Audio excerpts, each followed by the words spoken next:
അങ്ങനെ ഞായറാഴ്ച ഇന്ന് 7:10 അടുക്കളയിൽ കയറി. അത് കഴിഞ്ഞ് ഇന്ന് അമ്മ വന്നിട്ടുണ്ടായിരുന്നു ഞങ്ങളുടെ അടുത്തേക്ക്. അപ്പോൾ ഞങ്ങൾ രാവിലെ പോത്തീസിലൊക്കെ പോയി. ഇത് എൻ്റെ ആദ്യത്തെ ഡ്രസ്സ്, രണ്ടാമത്തെ ഡ്രസ്സ്. ഇതിങ്ങനെ കുറച്ച് പോത്തീസിൽ നിന്ന് ചേട്ടനും അമ്മയും കൂടി ഇത് ടെസ്റ്റ് ചെയ്ത് നോക്കാൻ വേണ്ടി എന്നെക്കൊണ്ട് കുറേ എടുപ്പിച്ചു. അങ്ങനെ 2 എടുത്തട്ടോ. അത് കഴിഞ്ഞ് ഞങ്ങൾ ലുലുവിൽ പോയി അവിടെ നിന്ന് ലഞ്ചൊക്കെ കഴിച്ചു. പിന്നെ കുറച്ച് നേരം അങ്ങനെ ഇങ്ങനെയൊക്കെ നടന്നു, കുറേ പർച്ചേസൊക്കെ ചെയ്തു.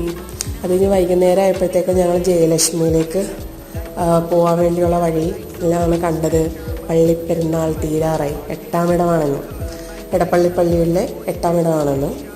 ആ ഒരു ഞായറാഴ്ചയാണ് ഞാൻ പോയി. അത് കഴിഞ്ഞിട്ട് ജയലക്ഷ്മി പോയി അമ്മയ്ക്ക് സാരി എടുത്തു. നല്ല 2 സാരി എടുത്തു. റേറ്റ് കുറവായിരുന്നു, നല്ല കളക്ഷൻ ഉണ്ടായിരുന്നു. സാരിക്ക് ഇത്രയും കളക്ഷൻ ഞാൻ എങ്ങും കണ്ടിട്ടില്ല. ജയലക്ഷ്മി ഒത്തിരി ഉണ്ടായിരുന്നു. അങ്ങനെ ഈ സൺഡേയും കഴിഞ്ഞു. നാളെ രാവിലെ ജോലിക്ക് പോകണം.